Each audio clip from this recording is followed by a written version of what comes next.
好，豆黄色把这个大理石纹线条走出来了之后，哎，把色块粗的地方、线条粗的地方揉散开，不破坏它的一个主线条位置。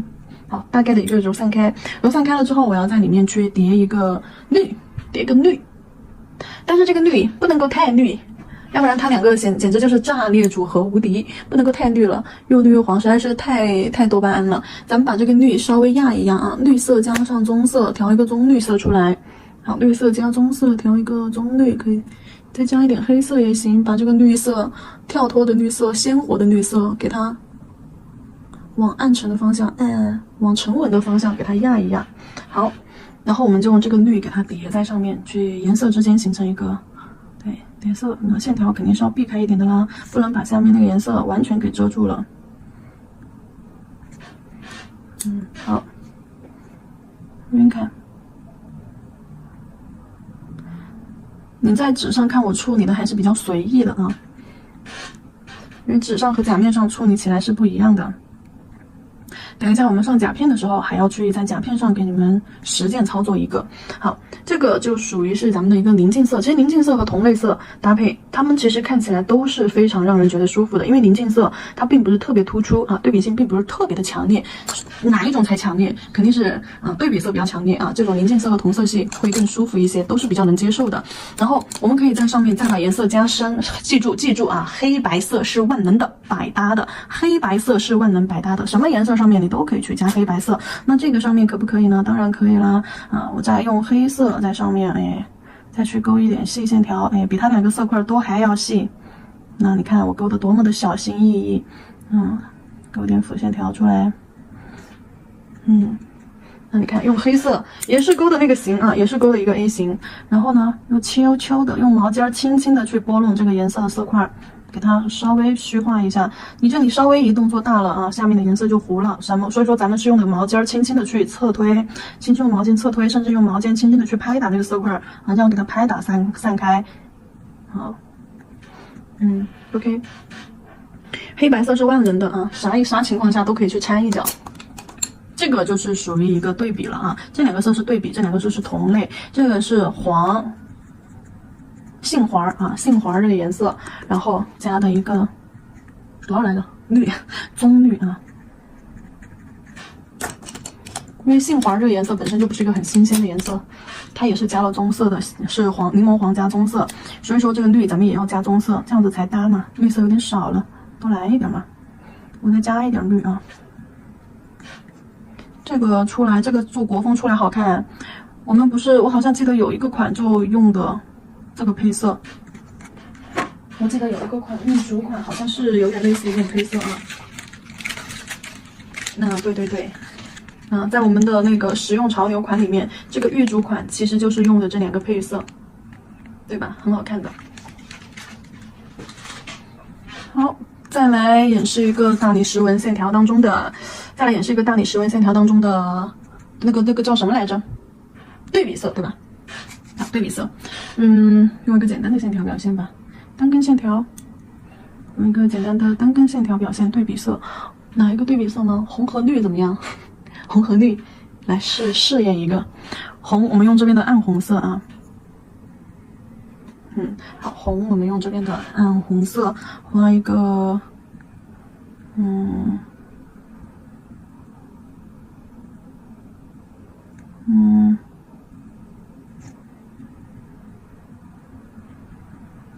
有点像那个工字形的啊。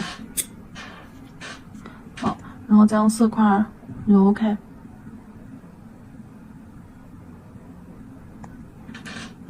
色块揉开。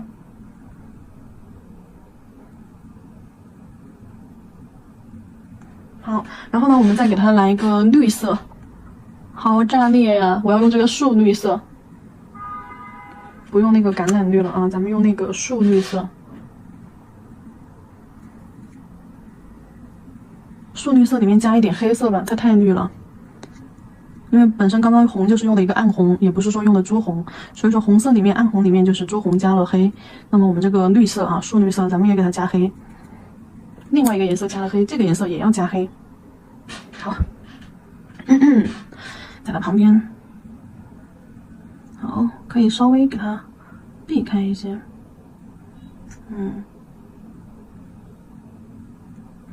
甚至有时候这旁边都可以来一点色块的。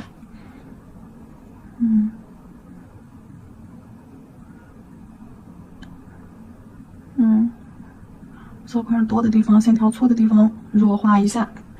好，你别说，其实这种还挺好看的啊！又把那个百搭色、黑色、白色之类的牵出来，加一点线条，主干线条，对。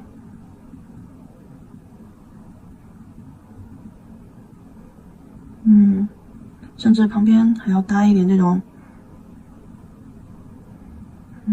线条与线条相交接，加粗。好。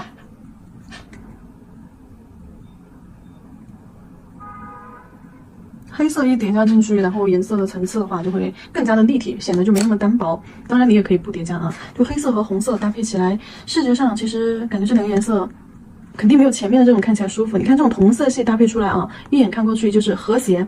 然后呢，这种零件色系搭配出来啊，其实变化不大。但就是比较让人接受，觉得它们该是一个色系，是因为那两个色系挨得比较近。然后这个呢，这个就是一个对比色系，可能在视觉上就会让人觉得太对冲了然后太炸裂了。但是其实又有一种特殊的，就是看着看着吧，你会觉得这个颜色特别的高级，特别的高级，然后特别的时尚等等。所以说，其实看就是你们更喜欢哪一种吧。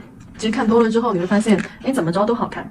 这个色系的话，你们要注意参考基础课程啊，基础课程里面的调色课。调色课当中讲的这个，关于咱们一个色彩的搭配啊，就是这个色系，就是这个色下环12色下环是根据这个来的。你看紫色的旁边是不是就红色和蓝颜色，对吧？绿色的旁边是不是黄颜色和蓝颜色？这种就属于是同色系这种就属于是宁静色系，就颜色色调旁边的那个颜色。什么叫同色系？就是这个绿色绿色浅绿、浅绿、深绿和这个绿，它这种属于同色系去看一下基础课程里面，像刚刚这个红色和这个绿色，它两个就是离得很远，所以说这两个颜色就是一个对比色。现在我们来讲一下今天的第3个板块的内容。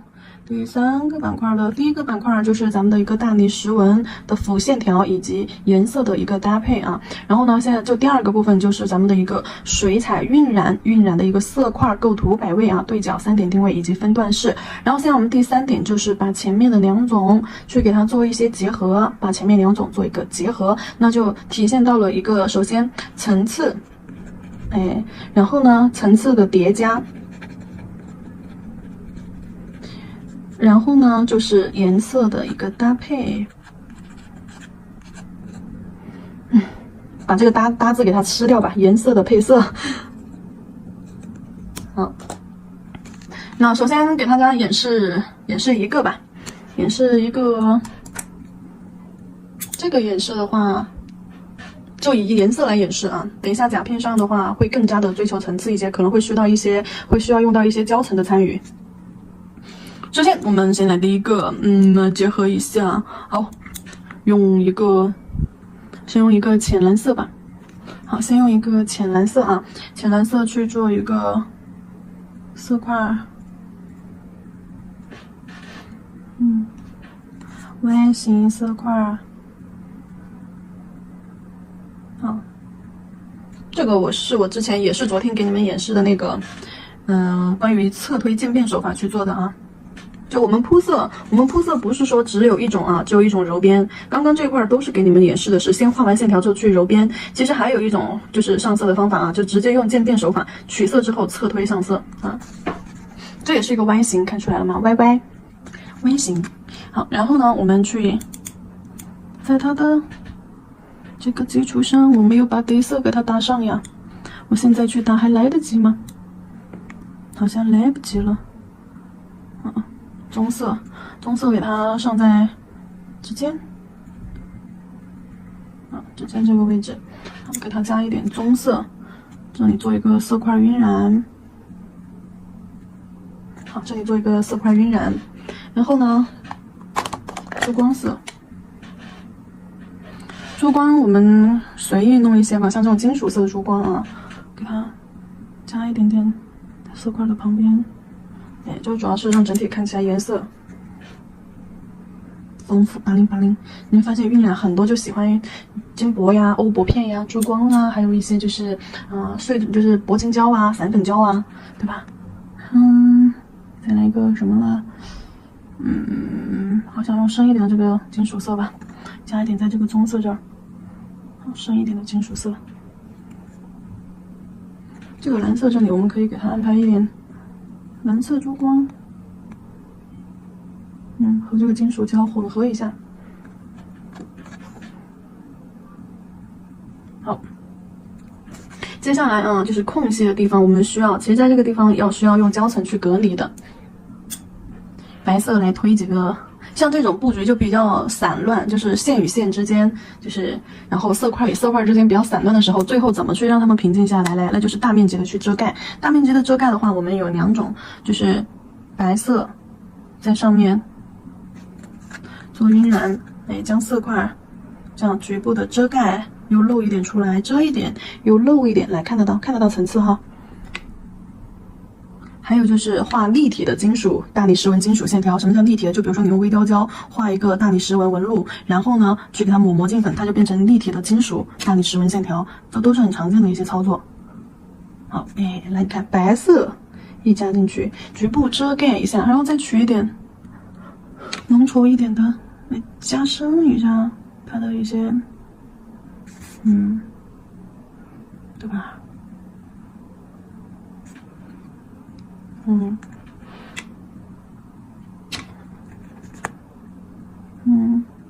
这些空隙的地方你也可以给它来点白色啊。其实这个就很像我们的那个三丘纹三丘纹，但这个三丘纹咱们不是找的那个对角或者是平行啊，咱们是找的空隙空白的地方去加的三丘纹，然后你再给它加一点立体的线条，白色微立体浮雕胶白色微立体浮雕胶，你再勾2下，再勾2根，做最后的立体效果。对，在这种白色上勾2根，把这个三丘纹的纹路，对吧？勾带一下，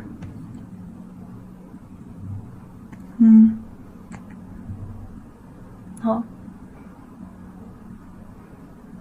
根据三丘纹的一个成型效果，就三丘纹它是中间的颜色实，然后两侧三丘往两侧甲片边缘走的时候越来越虚，对不对？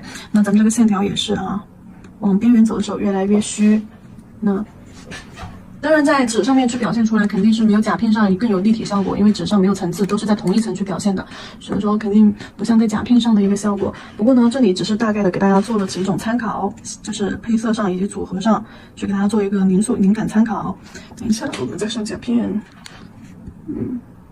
线条粗线条的地方单边晕染一下，好看的。这是一个那这个就是你没有看到一个操作过程的话，你就会觉得好难，它是咋做的？好复杂，完全没有头绪嘛。那它其实它用到了一个 Y 型，写在没地方写它用到了 Y 型，然后加这个分段式，对不对？加这个分段式，好，加分段式，然后又加了山丘纹，山丘纹。都是我们前面昨天有讲过的，那像这种 Y 型用到的是渐变侧推的手法，不再是画线条揉边的一个手法去做的一个 Y 型Y 型，然后再叠加了一个分段式，那就这个直接做了一个色块在它的一些局部位置色块棕色的色块是在这个3号区域，然后就是在指尖的这个部分做了一个棕色的色块。好，然后呢，这些珠光色都是选空隙的地方或者色块的旁边色块的旁边、颜色的旁边，或者是空隙的地方，或者就深色区去给它加了一点珠光色。然后山丘纹的话，山丘纹就是在后缘和右下角这个空白的地方，这2个大空白的地方，用山丘纹白色去把这些色块的边缘进行一个局部的遮挡，就是有虚有实、若隐若现的那种感觉。这就是我们整个的一个就是思路创作思路，都是前面讲过的基础的，咱们现在就是看到的一个组合。然后接下来我们再看下一种，再给大家演示一些。我还记得我们的那个技法不？接色技法呀，叠色技法。其实叠色技法你们已经看到很多了，我们现在再来给大家讲一下，就是关于接色技法吧，或者是混色技法等等选一个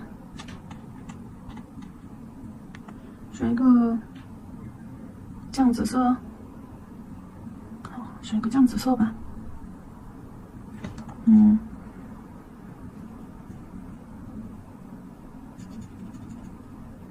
好，对角的位置啊，好，这边对角的位置啊。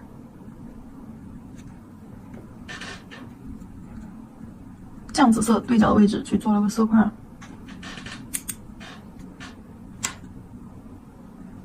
第二刷了2层，哎，把色块加深了一下，好，然后我们先来做一个混色，紫色的话我要用这个木兰了哟。好，木兰，我们将颜色混到里面去，哎，就这样混到里面去。就点在它的区域周边，色块区域周边啊，一并给它揉散开。颜色中间没干啊，颜色与颜色之间混一下，就感觉又有紫又有蓝，紫蓝的。当然这里是一个墨蓝色啊，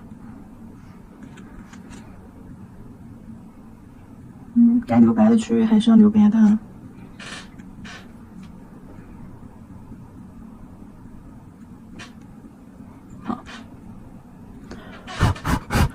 吹一吹，然后你们会发现中间这里空白的地方特别的大块，这是咱们留的空白地方。你像这种地方嘛，就肯定要给它贴一点金箔啊什么的，哎，就给它贴一点金箔啊什么的，给它在中间。好，假装这是我贴的金箔，我的金箔哟。好，假装这是我贴的一个金箔啊。然后呢，我们给它还是用白色，笔上面去白色。好，然后呢，给它做一个，线条有点平行线条，还记得我有讲过那个平行线条吧？跟单线条就这样平行的在中间。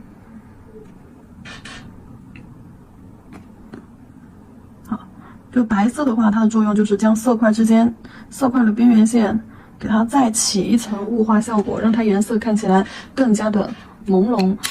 跟你揉完边之后的那种朦胧感不一样啊，白色加上去之后，它那个朦胧感会更加浑厚一些。就这种单根线条。肯定，因为刚开始取完这种微雕胶之后，笔尖是有个小胶珠的，小胶珠肯定是得要留在咱们这个线条颜色最深的地方，然后再提笔慢慢的往两侧勾过去。好，这里是做了一种，这两个方向是一样的。你其实可以刚刚这个的时候，像这个一样，深色区是往金色这边，然后晕染的这个区域啊是往这个色块的部分，这两个做来方向一致了。这个的话就参考一下我们的那个平行双线条当中的平行线条，大理石纹线条当中的，就做它的一个布局。然后接下来的话，我们演示一下后面4种1、2、3、4这4个款式啊，在甲片上去操作演示。首先我们拿出一个短梯形的一个甲片，然后呢我们先去操作这一款啊，底色的话我就不上了啊，底色我就不上了，因为底色的话基本上贴在指甲上它就是一个肤色啊，在本甲上去操作啊就是肤色，我们可以选择上一个肤色的甲片，50号色，我们可以去上一个裸色，就当做是在本甲上面去打了一个裸色底嘛，把那个本甲的颜色遮一遮，遮一点点，好，薄涂一层这个透裸色，拿去照灯，照灯时间是30秒哦。这个的话就不打底色了。然后这一颗，我想一想，这一颗我们可以给它，打不打底呢？这一颗可以给它打个乳白色的底吧。好，我先准备几个底色，你们可以跟我一起动手了。有东西有产品的，咱们就在这一步开始一起跟我操作哦。然后这一颗也给它打一个裸色吧。就是相当于是本甲的一个颜色。好，照灯。这一颗我们就来尝试一个纯透色啊，纯透色透底做出来会是什么样的效果？但是我们这里是用水彩去操作啊，水彩操作的话，我们必须要去上一个磨砂封层，水彩磨砂封层，必须要上水彩磨砂工程，先上底胶，再上水彩磨砂啊。底胶照灯之后再上水彩磨砂。真人手上操作也是一样的，刻甲也是一样的。刻甲先上底胶照灯30秒之后，你再去上这个水彩磨砂啊。如果你在不打底的情况下，好照灯。然后另外几颗也是一样，另外几颗上了底色的，2个裸色，1个乳白色啊。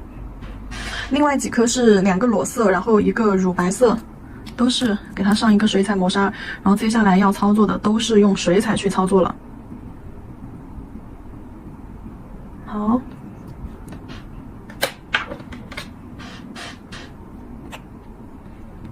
磨砂封层整甲全涂，不包边。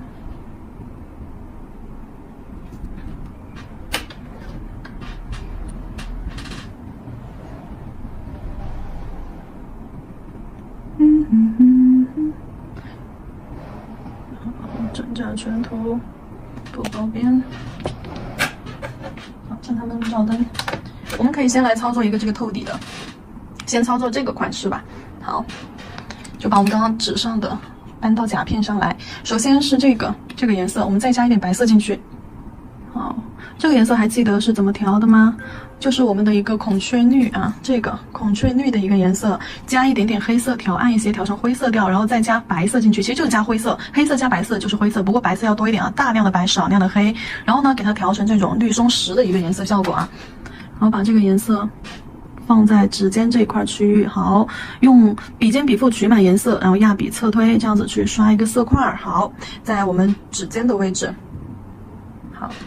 然后呢，给它加上这个焦糖棕，焦糖棕，也就是这个棕啊，就是偏黄红的这个棕，不是这个深棕色啊，焦糖棕。好，取上一点焦糖棕，在这个色块的旁边，好，将颜色铺展上去，甚至可以在里面。有些地方多铺一点，中半的位置多铺一点。好，然后轻笔控水，将颜色交界处打圈圈，笔尖在颜色交界处这样打圈圈缠绕绕。然后像这种色块交界处就不好看啊，像这种区域就不好看，轻轻的用笔尖再次打圈圈带一下啊。但是呢，我们不能整体都给它模糊掉，我们要适当的留一点点这种色块与色块之间，这样颜色与颜色之间的这种缠绕的纹路。对，留一点点，然后轻笔控水，晕完之后轻笔控水，将这个焦糖棕上半部分对边缘打圈揉散开。好，边缘打圈揉散开。好，稍微等它干一点点。再用这个金色，你也可以用金箔啊，也可以用金箔，也可以直接就用这个珠光色。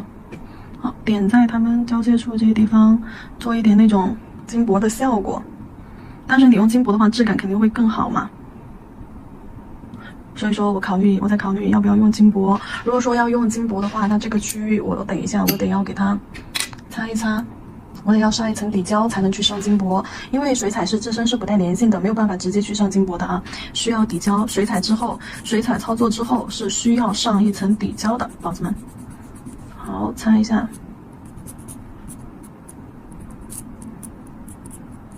不要让水彩包到边。然后我没有修甲片，前面这里有个小居居，不用管它。不要让水彩包到边哦，就是水彩不能流到我们的测底线的位置去，必须得要留一点安全的位置出来，让底胶把水彩完整的包裹住。好，先上一遍底胶。底胶照灯时间30秒，然后准备一下金箔，因为金箔的质感肯定和这种平面彩绘的质感不一样，金箔它是有厚度的，虽然说它非常的薄了，但是它至少还是有一点微微的厚度的，所以说还是得要用金箔，质感会更强烈一些。哎呀，你快回去！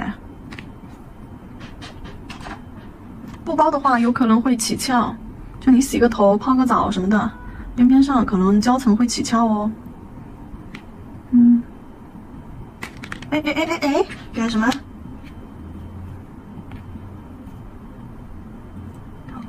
湿一点这种整块的。好，然后甲片拿起来，放一点金箔在上面。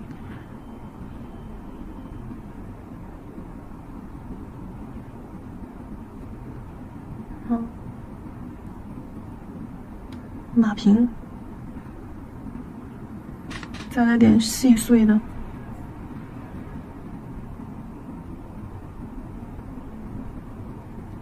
轻轻的用手抚平。金箔只需要用底胶照灯之后的那层浮胶啊，那层黏黏的浮胶就可以把金箔贴上去了，因为金箔本身就很软很薄。好，边缘弄碎一点，往这个边线这里带一些，中间还是一整块啊，一个大块。好，再给它加一点线条。这个线条的话，用红色那种免洗彩绘胶、立体胶去画也可以啊，或者是你给它做成金属效果的，带磨镜粉的那种也可以啊。这一层填完之后，如果说你要做立体的磨镜粉效果的话，那么我们可以用这个磨镜粉专用的隔粉磨砂啊，磨镜粉专用的隔粉磨砂，给它整甲全涂。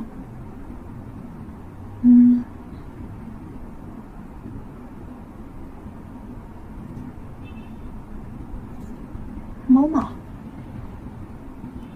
好，磨镜粉专用隔粉磨砂整甲全涂，然后拿去照灯，照灯120秒，等它完全照干。我看一下我有没有红色的磨镜粉哦，好像没有红色的，只有这种红，找一下。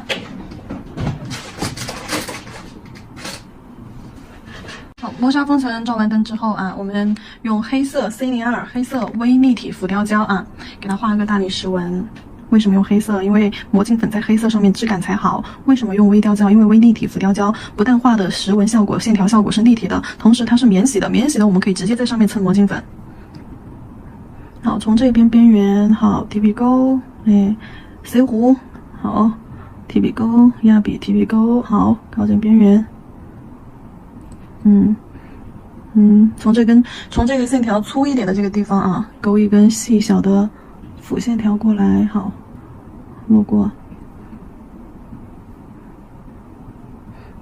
然后这上面，好，这边边缘上勾一根细细的辅线条，这边感觉接上了，好，又没接上，又避开来，好，回到中间这里色块堆积的这里，好，就是让它的线条有一点点交错缠绕这些辅线条。这个你就可以把它当成是单根线条啊，不过旁边的这些都是辅线条。好，拿去照灯。照灯时间的话，120秒，一定要完整照干照透了才能去磨粉，才能出极光，这是镜面效果啊，磨镜粉的。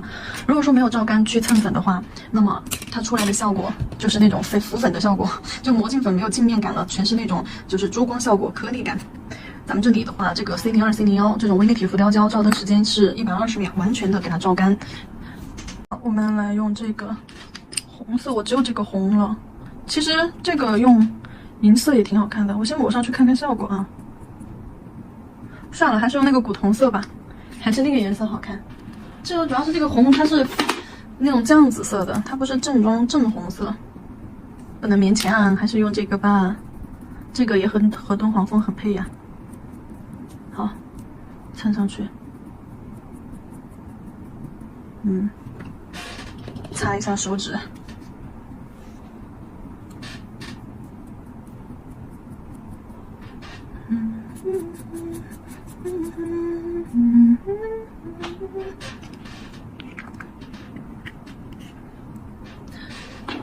金属线条画完之后，咱们给它包一点这种缪钻胶啊，用缪钻胶来包，牢固一些，而且也不像封层那么容易塌。封层一塌，那个线条周围就全是积的那种胶，精致感会败坏我的精致感的。我用这个缪钻胶啊，免洗缪钻胶给它包，可以多取一点。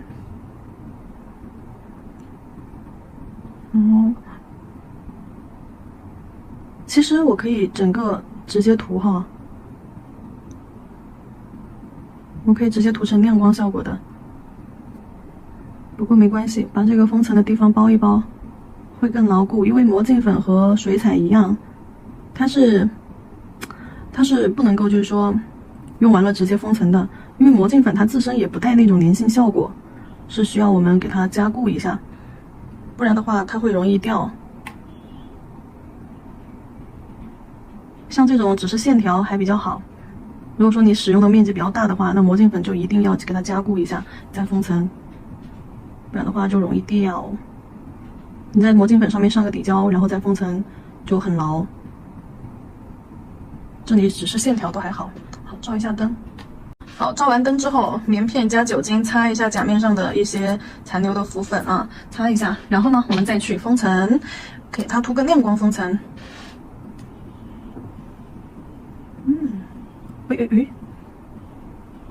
好，涂个亮光封层。好了，第一个款式就结束。等一下再给大家拿下来详细的展示一下啊！我要倒置一下，让胶回流到中间，倒置让甲面留平了，再拿去照灯。